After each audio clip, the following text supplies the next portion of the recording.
নমস্কার বন্ধুরা, যেমনটা আপনারা দেখতে পাচ্ছেন এখানে মার্কেট তো ফল করলো কিন্তু ফলটাকে সাস্টেন করতে পারলো না। ফলটা দেখুন এখান থেকে আবার মার্কেট একদম উপরে উঠে গেল। কত দূর সেটা একদম রেজিস্ট্যান্সের কাছাকাছি। এরকম কিছু জায়গায়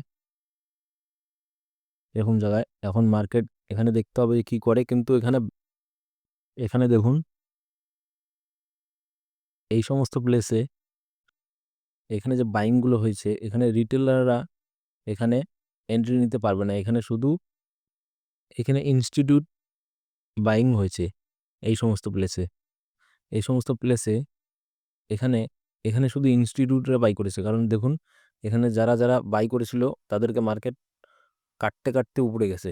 এই সমস্ত প্লেসে তো রিটেলাররা বাই করতেই পারবে না, করলেও বেশিক্ষণ টিকতে পারবে না। এ দেখুন কিভাবে ফল করতে করতে মার্কেট গেছে।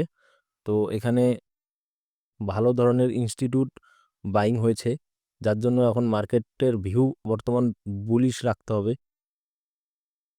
যদি আমরা ব্যাঙ্ক নিফটিতে দেখি, ব্যাঙ্ক নিফটিতেও সেম সিনারিও।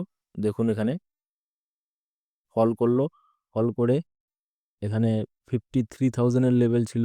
53,000-এর লেভেলটাকে দেখেন কীভাবে সাস্টেন করে এখানে টাইম নিয়ে উপরে গেল। এখান থেকে ক্লিয়ারলি বোঝা যাচ্ছে এখানে বাইং, ভালো ধরনের বাইং হয়েছে। এই সমস্ত প্লেসেও বাইং হয়েছে। তো এই সমস্ত কিছুকেই দেখে আমরা সিম্পলি নেক্সট ডেতে আমরা বাইং প্ল্যান করব। ব্যাঙ্ক নিফটিতে যেমন 53,000-এর লেভেল ক্রস করে গিয়েছে, আর নিফটিতেও দেখুন, নিফটিতেও এখানে এখানে নিফটিতেও 24,500-এর লেভেল এটাও ক্রস করে এখানে টাইম নিয়ে মার্কেট উপরে গেল। তো কালকে আমাদের প্ল্যান বাইং সাইডেই হবে। তো দেখা হবে নেক্সট লাইভ ট্রেডিং ভিডিওতে।